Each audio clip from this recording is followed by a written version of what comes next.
বাংলাদেশের মানুষের জীবনে যে দুর্বিষহ সময়টি অতিক্রম করছে, এই সময় থেকে বাংলাদেশের মানুষ এখন মুক্তি চায়। বাংলাদেশের মানুষ আওয়ামী লীগের মতো দলের কাছ থেকে আশা করে আন্দোলন সংগ্রামের ডাকে, এবং আওয়ামী লীগ যখন ডাক দিবে, আওয়ামী লীগ সভাপতি বঙ্গবন্ধু কন্যা যখন ডাক দিবে, বাংলাদেশের মানুষ এখন প্রস্তুত হচ্ছে। অনেক ক্ষেত্রে বাংলাদেশের মানুষ প্রস্তুতি নিয়ে ফেলেছে। কখন আসবে ডাক, সেই দেশরত্ন শেখ হাসিনার ডাকের অপেক্ষায় বাংলাদেশের মানুষ আছে।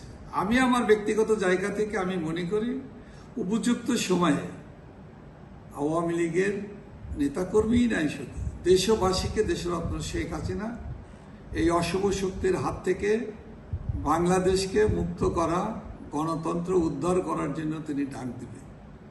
বঙ্গবন্ধু কন্যা দেশরত্ন শেখ হাসিনা তিনি ইতিমধ্যে সারা দেশের মানুষের সাথে, বিশেষ করে আওয়ামী লীগের তৃণমূলের নেতাকর্মীদের সাথে এবং সকল শ্রেণী পেশার মানুষের সাথে উনি মত বিনিময় করছেন, যোগাযোগ রক্ষা করার চেষ্টা করছেন, প্রতিনিয়ত কথা বলছেন, সংগঠিত করছেন।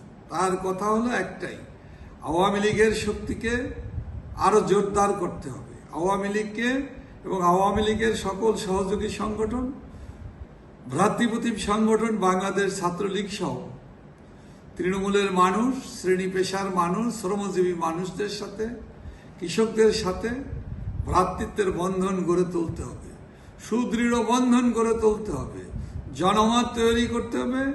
এই দুর্বৃত্ত সরকারের হাত থেকে, এই লুটেরা, এই দেশবিরোধী গোষ্ঠীর হাত থেকে বাংলাদেশকে উদ্ধার করতে হলে, গণতন্ত্র ফিরিয়ে আনতে হলে, জনগণের স্বার্থ রক্ষা করতে হলে, আবার অগণতান্ত্রিক শাসক গোষ্ঠীর এই দুর্বিষহ অত্যাচার থেকে বাঙালি জাতিকে মুক্ত করতে হলে আমাদেরকে রুখে দাঁড়াতে হবে। রাজপথের আন্দোলনকে, গণতান্ত্রিক আন্দোলনকে জোরদার করতে হবে এবং লক্ষ লক্ষ জনগণকে জনশক্তিতে পরিণত করতে হবে।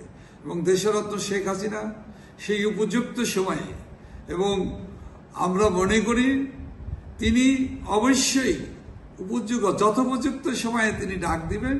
সেই ডাকে আমরা সকলে দলমত নির্বিশেষে এবং আওয়ামী লীগের তৃণমূলের নেতাকর্মী সমর্থক সহ সকল শ্রেণী পেশার মানুষদেরকে নিয়ে, মুক্তিযুদ্ধের পক্ষের মানুষ, বীর মুক্তিযোদ্ধাদের সন্তান সহ সকল শিক্ষক, ছাত্র, কর্মচারী, তরুণ প্রজন্ম, নবীন প্রজন্ম, জেনজি এবং আলফাজি যারাই আছেন, সবাই মিলে আমরা দেশরত্ন শেখ হাসিনার সেই অমিত তেজি, সেই আহ্বানে, তার ডাকে আমরা সাড়া দেব। আমরা রাজপথে ঝাঁপিয়ে পড়ব। রাজপথ যখনই জনগণের দখলে আসবে, তখন অশুভ শক্তি, স্বৈরতান্ত্রিক শক্তি, ফ্যাসিস্ট লুটেরা গোষ্ঠী, বিদেশি দালাল গোষ্ঠীর পতন অনিবার্য, ইনশাআল্লাহ।